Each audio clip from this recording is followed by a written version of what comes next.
बड़ी खबर आपको इंदौर से बता दें, आत्मदाह की कोशिश की गई है। रमेश मेंदोला को मंत्रिमंडल में शामिल नहीं किए जाने पर गुस्सा जाहिर किया गया है। बीजेपी कार्यकर्ता ने आत्मदाह की कोशिश की है। का नाम सुमित हाडिया बताया जा रहा है। उन्होंने आत्मदाह की कोशिश की, तस्वीरें भी हम आपको दिखा रहे हैं। बड़ी संख्या में बीजेपी कार्यकर्ता भी वहां पर मौजूद थे। तो लगातार रमेश मेंदोला को मंत्रिमंडल में जगह नहीं देने के बाद कुछ इसी तरह की तस्वीरें सामने आई है। नाराजगी देखी जा रही है बीजेपी कार्यकर्ताओं में। और अब ये बड़ी खबर आपको बता रहे हैं इंदौर से, सुमित हाडिया ने आत्मदाह की कोशिश की है। जैसे तैसे उन्हें बचाया गया। तस्वीरें आप देख सकते हैं कि किस तरह से अपने ऊपर कुछ ज्वलनशील पदार्थ डालने की कोशिश की जा रही है, लेकिन समय रहते ही उन्हें बचा लिया गया। और ज्यादा जानकारी के लिए बात करेंगे हमारे सहयोगी रवि से। रवि, कल तक यही माना जा रहा था, रात तक, कि रमेश मेंदोला को मंत्रिमंडल में जगह दी जाएगी, लेकिन सुबह तक स्थिति पूरी अलग हो गई और अब गुस्सा, नाराजगी भी देखने को मिल रही है कार्यकर्ताओं में। हाँ जी बिल्कुल। देखिए, जिस तरीके से रमेश मेंदोला को मंत्री पद को लेकर एक शाम तक की अगर बात करें तो उनको फोन भी आया था, निकलने की तैयारी भी थी, लेकिन देर शाम तक फिर से मनाही हो गई और जो समर्थक हैं और कार्यकर्ता हैं उनके हाथों निराशा पर हाथ लगी।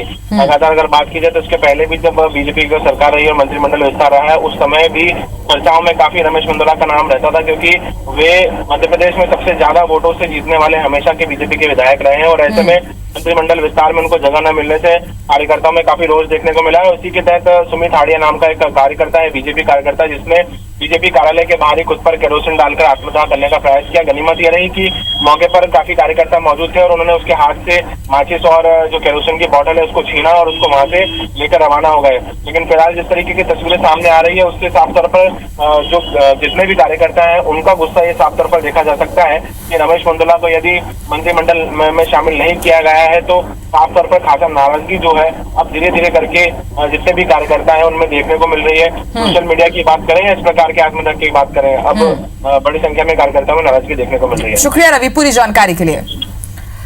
तो इंदौर से बड़ी खबर हम बता रहे थे आपको, और इसके साथ ही हमारे साथ लगातार सहयोगी दीपक यादव भी बने हुए हैं और भोपाल से सुधीर दंडोतिया भी जुड़े हुए हैं। दीपक, मैं आपसे प्रश्न करना चाहूंगी, इंदौर की राजनीति को आपने भी बहुत करीब से देखा है और जो तस्वीरें हमने दिखाई कि किस तरह से रमेश मेंदोला को मंत्रिमंडल में जगह नहीं दी गई, उसके बाद उनके जो समर्थक है अब वो आत्मदाह करने की भी कोशिश कर रहे हैं। आखिर क्या समीकरण हुआ कि कल रात तक रमेश मेंदोला का नाम पक्का माना जा रहा था और अब आज सुबह उषा ठाकुर को जगह दे दी जाती है? देखिए, उषा ठाकुर और रमेश मेंदोला का नाम शुरुआत से काफ़ी तेज़ी से लिया जा रहा था और ये पूर्ण रूप से माना जा रहा था कि इस बार इंदौर में विधानसभा क्रमांक 2 से आने वाले रमेश मेंदोला को मंत्री पद मिलेगा। और ये माना ये तक जा रहा था कि बस फ़ोन भी आ चुका है, कल रात को इस तरह की जो गहमागहमी चल रही थी। और लेकिन उसके बाद अचानक से रमेश मेंदोला का नाम कटने से वाकई में वहाँ के जो कार्यकर्ता हैं विधानसभा क्रमांक 2 के, या कहें कि पूरे इंदौर जिले के कार्यकर्ताओं में काफ़ी गुस्सा है, रोष है और उसकी नाराज़गी वो सोशल मीडिया के माध्यम से निकाल रहे हैं। तो कोई इस तरीके से आत्मदाह की भी कोशिश कर रहा है। यदि अब पूरे हम गणित के ऊपर गौर करें तो चूंकि उषा ठाकुर विधानसभा क्रमांक 2, विधानसभा क्रमांक 3 जहां से वो विधायक थी, वो अपनी विधायकी छोड़कर उन्होंने अपना विधानसभा क्षेत्र छोड़कर जो 2018 के चुनाव थे उसमें महू से चुनाव लड़ा था और वहां से वो विजय हुई थी। उसके अलावा रमेश मेंदोला भी लगातार सबसे ज़्यादा बहुमत मत के साथ में जीतते आ रहे थे और संगठन में भी रमेश मेंदोला की काफ़ी अच्छी पकड़ थी। मालवा निमाड़ के जितने भी समीकरण होते थे संकट मोचन के तौर पर रमेश मेंदोला को वहाँ पर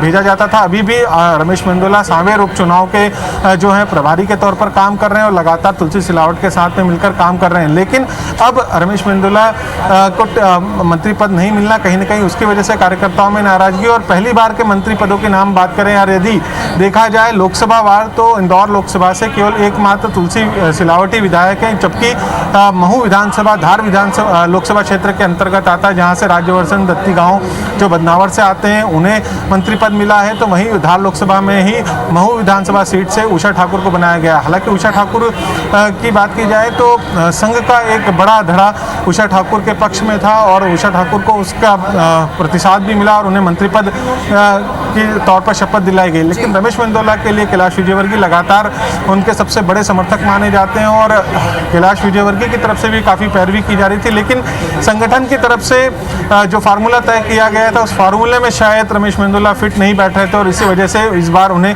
मंत्री पद नहीं दिया गया। लेकिन इसका गुस्सा कार्यकर्ताओं में है, वो गुस्सा कहीं ना कहीं आगे जाके भाजपा के लिए थोड़ा नुकसानदायक जरूर हो सकता है, क्योंकि जो रमेश मेंदोला को लेकर लोगों की भावनाएं थी, जो कार्यकर्ताओं की भावनाएं थी वो अब निकल कर सामने आ रही है और कहीं ना कहीं उनकी जो नाराजगी है वो देखी जा रही है। और आगामी उपचुनाव में भी इस नाराजगी का कहीं ज़्यादा असर न हो इसका भी काफ़ी ख्याल रखना होगा। और इसी वजह से जो भाजपा के वरिष्ठ नेता हैं वो लगातार रमेश मेंदोला के संपर्क में भी हैं, लेकिन कार्यकर्ताओं की नाराजगी इसी तरीके से फूट कर आने वाले दिनों में भी देखने को मिलेगी। बिल्कुल, हमारे साथ सुधीर भी बने हुए। सुधीर, आपने दीपक को भी सुना, तस्वीरें भी हमने दिखाई अपने दर्शकों को, किस तरह से एक युवक ने, जो कार्यकर्ता है बीजेपी के, रमेश मेंदोला को मंत्रिमंडल में जगह नहीं मिली। और हम बात भी इसी की कर रहे थे कि सीनियर लीडर्स में मन की पीड़ा तो है ही, लेकिन कार्यकर्ताओं की मन की पीड़ा कुछ इस तरह से अब जग जाहिर हो रही है। अब इसको किस तरह से ठीक करने के लिए बीजेपी की क्या रणनीति रहेगी, क्योंकि कार्यकर्ताओं के ऊपर भी काफी दारोमदार दिया जाता है बीजेपी में। देखिए, निश्चित तौर पर, और जो बात हमने मंत्रिमंडल में भी देखी थी कि जो पहली कैबिनेट हुई थी उसमें शिवराज सिंह चौहान ने बिल्कुल साफ कहा था कि कार्यकर्ताओं को बराबर तवज्जो मिले, उनको बराबर महत्व दिया जाए, ये मंत्रियों को हिदायत दी गई है। पर ये वो समर्थक है जिनके जो नेता थे या जिनको ये मानने वाले लोग थे उनको मंत्रिमंडल में जगह नहीं मिली है। लिहाजा उन नेताओं की नाराजगी, उनके समर्थकों की नाराजगी, ये एक अपने आप में बड़ी चिंता की बात हो सकती है। हालांकि बीजेपी के अंदर सिस्टम जो है वो बिल्कुल आकर्षा थोड़ा अलग तरीके से काम करता है, क्योंकि अगर बात की है तो बीजेपी के अलावा जो पैरेलल आरएसएस की जो बॉडी है वो निश्चित तौर पर कहीं ना कहीं बीजेपी के लिए इन संकट से उबारने का काम हमेशा किया हुआ है। पर लेकिन जिस तरीके से बाहरी जो लोग थे, यार कहना चाहिए कि सरकार जिन्होंने बनाने में महत्वपूर्ण भूमिका निभाई थी उनको मंत्रिमंडल में ज़्यादा तवज्जो दी गई है। ये बीजेपी के उन सीनियर नेताओं के लिए जरूर एक नागवार गुजरने वाली बात है जो लगातार बीजेपी में लंबे समय से काम करते रहे हैं, या फिर कभी सपने में उन्होंने या भविष्य में सोचा होगा कि आने वाले समय में वो भी पार्टी में एक बड़े ओहदे पर या सरकार में बड़े ओहदे पर जाएंगे। पर लेकिन जिस तरीके से दावेदार होते हुए उनको जगह ना मिले,